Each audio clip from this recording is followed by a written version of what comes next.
እኔ ከአብርሃም መራቅ ፈልግ እኔን የሚያገኝበት መንገድ ነው የሚፈልገው። ትላንትናም እኔ ማግኘት ፈልጌ ሳይሆን አውቆ እኔን ማግኘት የሚፈልግ እኔን የሚያገኘት ሲያጣ ነው ልጄን የወሰደብኝ። ልጄን እኔ ሳልፈቅድለት እኔ ሳላየው ነው ከጠባቂው ወይም ደግሞ የምጠብቀው ልጅ አለች አይደለ? ሰራተኛ ማለት ነው። ልክ እንደኛ አጋዥ ትባላለች በኢትዮጵያ ማለት ነው። ያው እሱን ሉልዬ የምጠብቃለች ግን እሷን አውቆ አታሏት ነበር። ያው አባቱ ስለሆነች እሱም አልሰጥም አትልም። እሷም ከሷ ነው ወስዶ ሄደው እንጂ እኔን አስፈቅዶኝ አይደለም። እኔን የሚያገኝበት መንገድ ነው የሚፈልገው። ያለ እኔ ምግብ አይበላለትም ብላለች ሩትዬ ማለት ነው። ሰላም ሰላም ቤተሰቦቼ እንዴት ናችሁልኝ? እኔ ያለው እግዚአብሔር ይመስገን። በያላችሁበት ሰላማችሁ ብዝት ትርፍርፍ ይበልልኝ።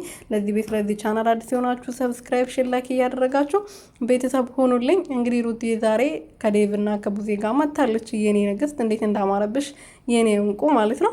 ትናንትና እንግዲህ ያው በአብርሃም ጉዳይ ብዙዎቻችን በጣም ተናደናል። እንዴት በልጇ ይቀልድባታል? በጣም ትንፋሽ አጥሯት ነበር እዛ ጋ የደረሰችው። እኔ ግን አንድ ጥያቄ ልጠይቃቸው። ስራ መሆኑን እናውቃለን። ያው ግን ቪዲዮ ላይ የሆነ የሚያሳምን ነገር ቢያወሩ ቢሰሩ ጥሩ ነበረ።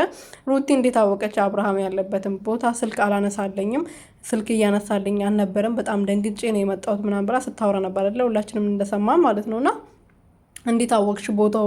እሱ ካልነገረሽ ስልኩን ካልተነሳ ወይስ ቪዲዮ የሚቀርጽበት ወትሮ የሚያዘወትርበት ቦታ ሊሆን ይችላል። እኔ እሱን አላውቅም። ግን አንዳንዴ የሆነ ተቀባይነት ያለው ነገር ብሰሩ ለኦዲየንሱ ለራሳችሁ ውሸት የሌለበት ነገር አንድ ቀን ልቀቁ እስቲ ቪዲዮን። ፈጣሪ ሆይ